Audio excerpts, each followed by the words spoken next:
રાજકોટ જિલ્લાના ધોરાજીમાં વરસાદી વાતાવરણ વચ્ચે રાવણ દહન કાર્યક્રમ યોજાયો. શહેરના બાપુના બાવળા ચોક ખાતે યોજાયો રાવણ દહન. જેતપુર જામકંડોરણાના ધારાસભ્ય જયેશ રાદડીના હસ્તે રાવણ દહન.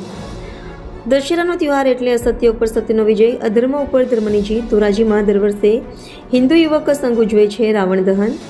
રાવણ દહન બાદ જયેશ રાદડિયાએ દશેરાની શુભકામના પાઠવી અધર્મ ઉપર ધર્મની જીત ગણાવી.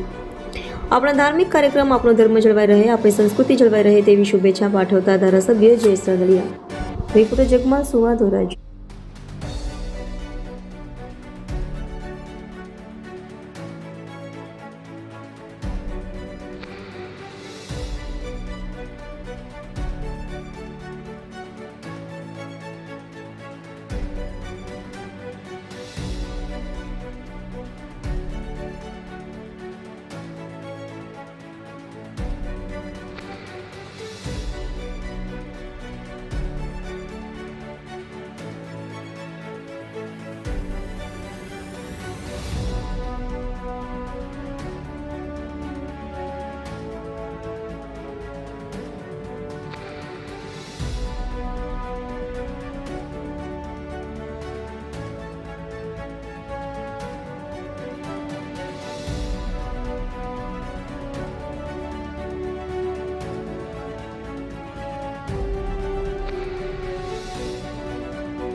આજે દશેરાનો તહેવાર સમગ્ર ભારત દેશની અંદર દશેરાના તહેવારની ધામધૂમપૂર્વક રીતે ઉજવણી થઈ રહી છે. દશેરાનો તહેવાર એટલે અસત્ય ઉપર સત્યની જીત, અધર્મ ઉપર ધર્મની જીત, અને જેના ભાગરૂપે આજે ધોરાજી ખાતે હિન્દુ યુવક સંઘ અને અમારા પ્રમુખ હરકિશન માવણી અને ટીમ દ્વારા આજે રાવણ દહનનો કાર્યક્રમ યોજાયો હતો. ફરીથી સૌ લોકોને આજે દશેરાના તહેવારની હૃદયપૂર્વકની શુભેચ્છા આપું છું.